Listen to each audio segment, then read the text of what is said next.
Volta às aulas, sempre bate aquela ansiedade nos pais, nos filhos, primeiro dia de aula, depois de um tempão de férias. E agora? Depois de quase um ano de pandemia, a ansiedade está batendo mais forte ainda, né? Principalmente porque ainda é um cenário tão incerto, tão complexo. Volta presencial, volta para o híbrido, ou continua no remoto, ou coloca o meu filho numa escola que já voltou, deixa ele em casa assistindo aula mesmo. Ah, mas em casa não tá legal, ele não tá aprendendo nada, não tá se socializando, as habilidades sociais já foram impactadas. Nossa, muito difícil resolver, gente. Vamos conversar sobre isso?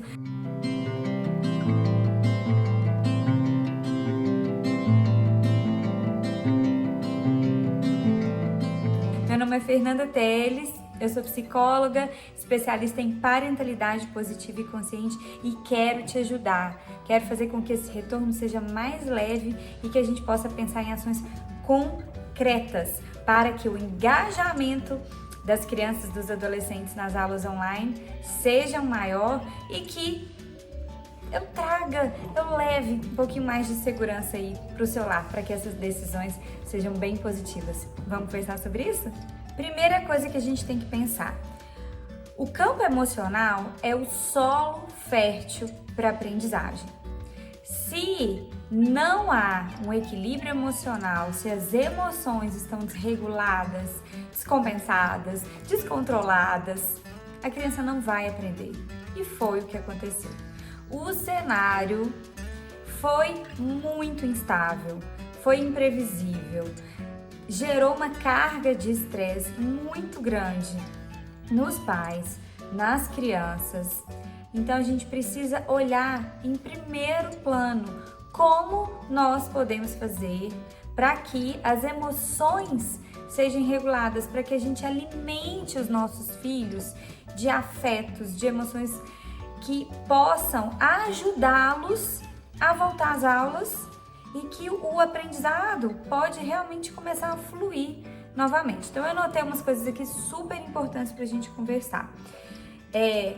Primeiro, é preciso olhar para as emoções, é preciso trabalhar a questão do bem-estar. E isso não é só das crianças, não.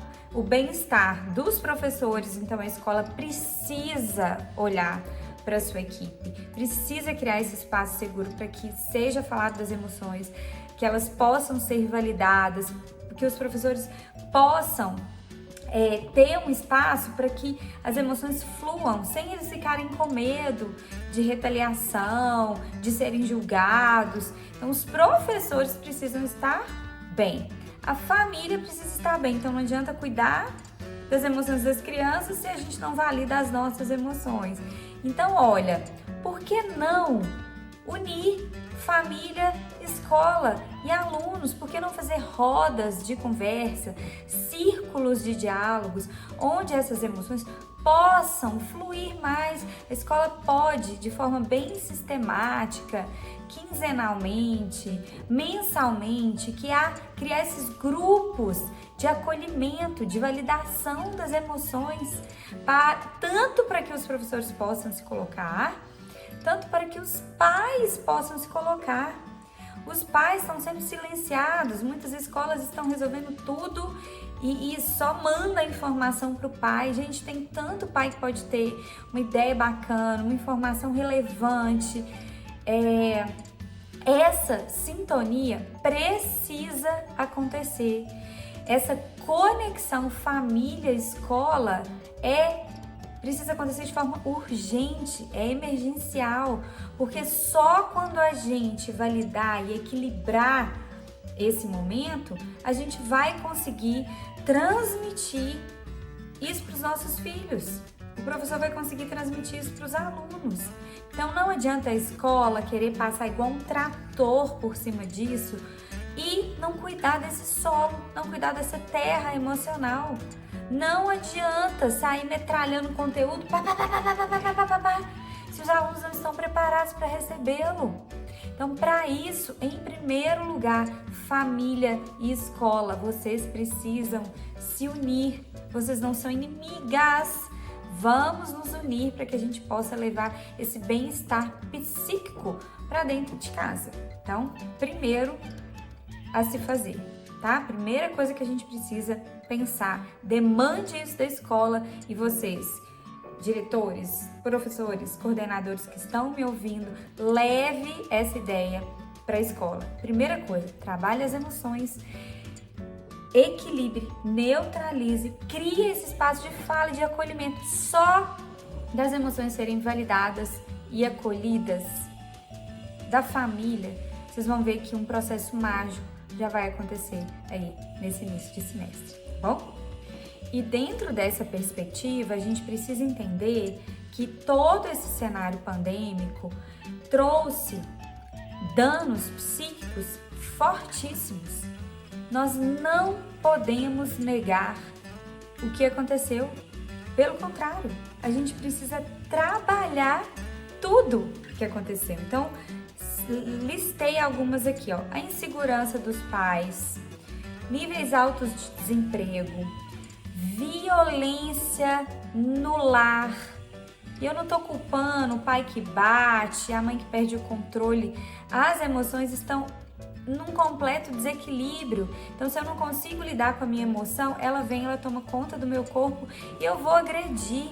Então, tem acontecido um nível de violência doméstica altíssimo, estupros domésticos, abusos, a intensidade da convivência das relações faz com que haja esse desequilíbrio e eu não consiga nem me autorregular, eu não consiga nem ter acesso ao que eu estou sentindo agora. Tá uma loucura tão grande, principalmente no papel mulher. Ser mulher ficou ainda mais difícil porque eu tenho esse papel social de praticamente estar cuidando das emoções da família, do bem-estar dos meus filhos, da aula online. Achei riquíssimo que muitos pais assumiram isso. Muitos pais estão em casa, estão precisando lidar com isso, mas a gente sabe que ainda a gente vive um contexto social onde a mulher abarca tudo isso, né? Então pensa, a mulher teve que dar conta de muito mais do que ela estava acostumada. E a gente chama isso de uma carga invisível. Isso é uma carga invisível, é uma fadiga invisível. Cuidar de tudo isso é muito pesado. Então a mulher está vivendo uma carga muito maior. Então isso faz com que as emoções se desregulem. Então essa intensidade dessas atribuições, elas fazem as emoções se desregularem. Eu não consigo olhar pra mim, eu não consigo nem ver que eu tô com raiva. Quando eu vi, já bati, já gritei. Então, essas emoções precisam ser trabalhadas. Estamos sem rede de apoio, muitas pessoas não estão encontrando com a família, não tem ajudante em casa. Isso causa esse desequilíbrio ainda maior das emoções. Muitas famílias vivendo o luto, não estão conseguindo se despedir nem das pessoas que amam quando há um falecimento por causa do Covid. Então esse estresse, essa depressão, níveis altos de estresse mesmo se repercutindo no corpo. Então muitas pessoas estão adoecendo, e não só adultos, crianças, adolescentes. Então tudo isso tem um termo para isso, que é a fadiga do cuidado. Os pais estão fadigados. E isso acaba sendo absorvido pelos filhos. E se a escola não tiver sensibilidade de olhar para isso e de trabalhar todos esses acontecimentos, de ter um espaço durante a aula para que as crianças possam falar sobre isso, possam falar do avô que faleceu, dos sentimentos, de como a mãe dele está com esse falecimento, do estresse do papai, do cansaço da mamãe, das separações, quantos divórcios estão acontecendo. Então, se a escola não estiver atenta e trouxer para dentro da sala de aula esses acontecimentos, não vai ter um solo fértil, não vai ter um espaço seguro, não vai florescer o aprendizado, gente. Isso é fato. Escolas, não podemos passar por cima disso tudo igual uma metralhadora. Então, é preciso criar aqueles círculos para as famílias, para que as famílias se coloquem, falem das suas dificuldades e construam junto com a escola alternativas para um aprendizado em casa, online, mais eficaz. E segundo, é preciso trabalhar tudo isso dentro da escola online, ou da escola híbrida, ou da escola presencial. Então, gente, um programa emocional emergencial. Se você ainda não fez isso na sua escola, se você ainda não fez isso dentro do seu lar, é preciso começar a trabalhar isso com urgência. Isso é um serviço de utilidade pública, praticamente, né? Então, leve para dentro de sala de aula o mesmo círculo de diálogo, o mesmo momento das emoções que você vai trabalhar com a família junto, criar estratégia junto. Você vai fazer isso dentro de sala de aula com os alunos. Toda aula e às vezes no meio da aula é preciso abrir esse espaço para conversar, para validar, para acolher essa turbulência que está acontecendo aqui dentro.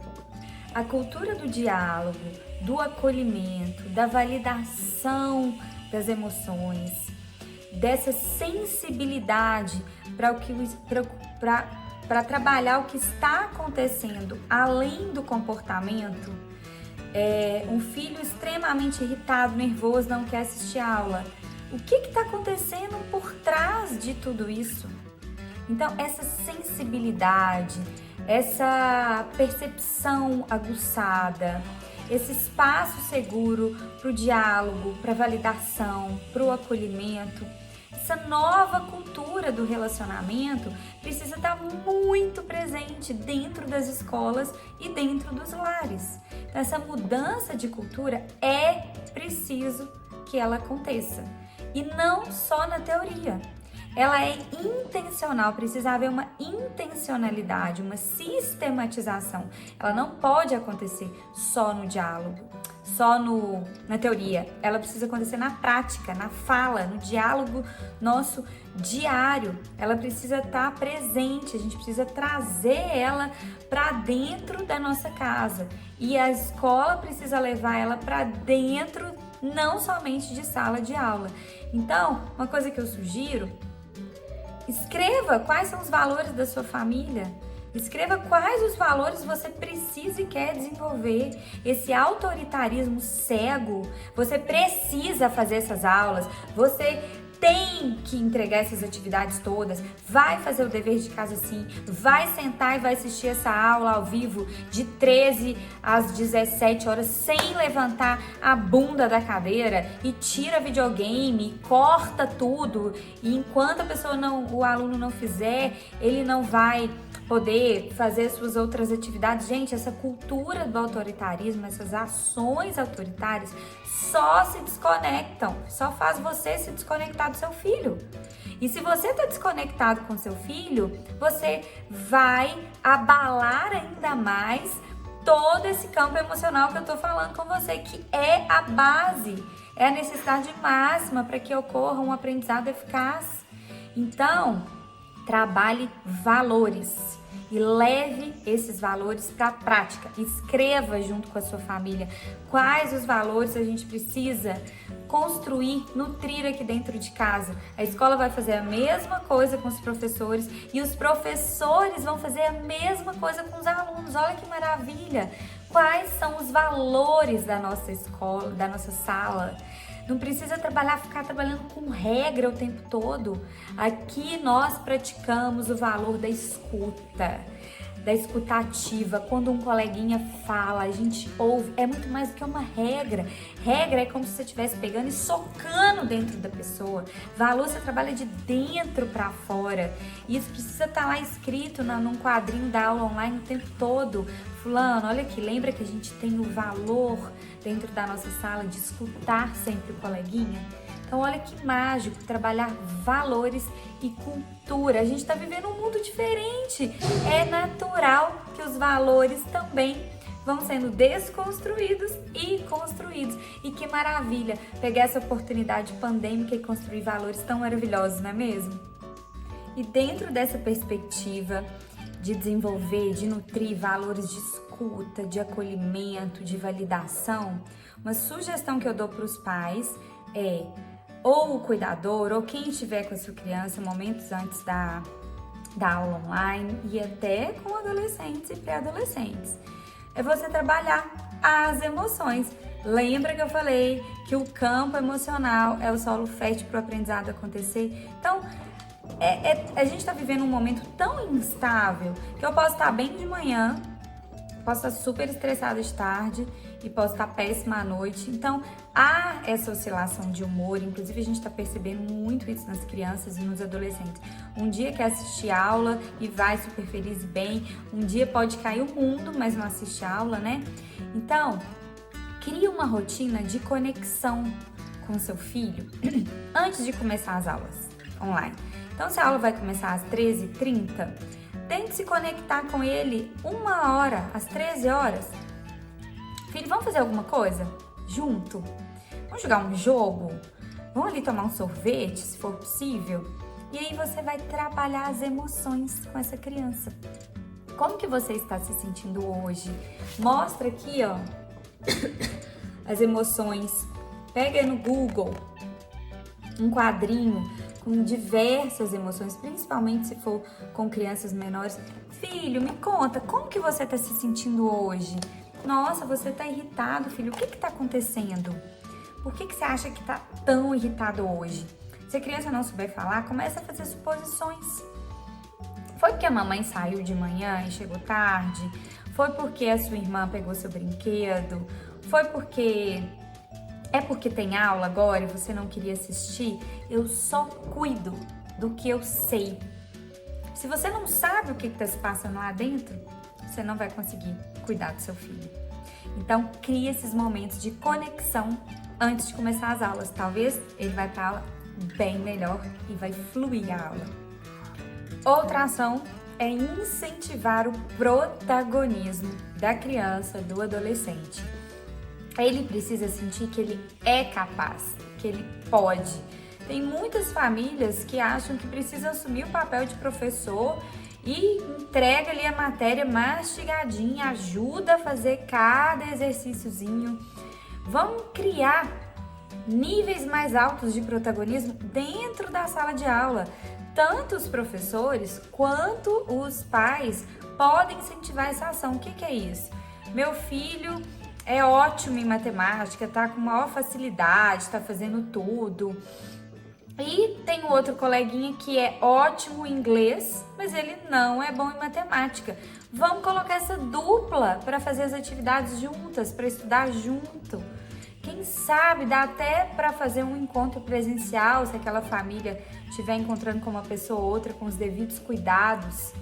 Esses dois podem se encontrar com a missão de um fazer as atividades de inglês com o outro e do que gosta de matemática ajudar nas atividades de matemática do colega que está com a dificuldade. Então os professores podem fazer essa conexão, isso pode ser online logo depois da aula. O pai pode demandar, a mãe pode demandar isso para a escola. Olha, meu filho está com muita dificuldade, o que vocês podem fazer para ajudá-lo? Quem sabe vocês sugerem um coleguinha para eles se encontrarem. Então vamos incentivar esse protagonismo para um ajudar o outro, para eles se sentirem capazes, para eles se sentirem engajados, pertencentes e com aquela sensação de que, nossa, além de eu saber essa matéria, eu estou contribuindo. Esse senso de contribuição é fortíssimo. Fora isso, nós estaremos desenvolvendo e nutrindo as habilidades sociais que estão em completa defasagem. Então, quem sabe um encontro presencial entre dois colegas, cada semana encontra com um Olha que mágico, com todos os cuidados, eles já podem ir se preparando para esses cuidados que eles vão precisar ter na escola. Então não pode tirar máscara, vai sentar numa mesa, tem um distanciamento, já é um cuidado, já é um preparo. Então, olha que maravilha, vamos incentivar esse protagonismo. Tanto dentro de sala, cuidado, mãe, para não atropelar o aprendizado. Eu vi tantas mães ajudando, assim, os filhos a fazerem a prova letrinha por letrinha. Gente, as atividades, os diagnósticos, não é para você. E se seu filho não sabe nada, vai entregar em branco, vai entregar em branco. A escola precisa saber que ele não aprendeu.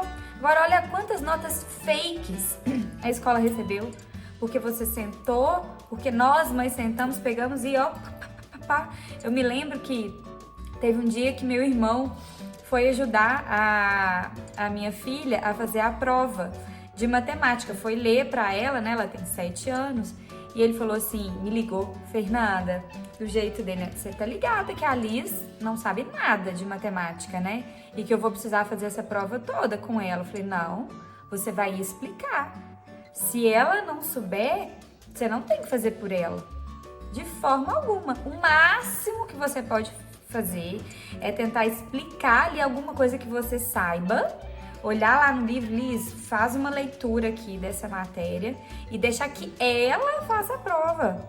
E se ela não souber, a escola precisa saber disso. Como que a escola vai saber disso? Através das provas, das atividades, tá? Então vamos incentivar o protagonismo.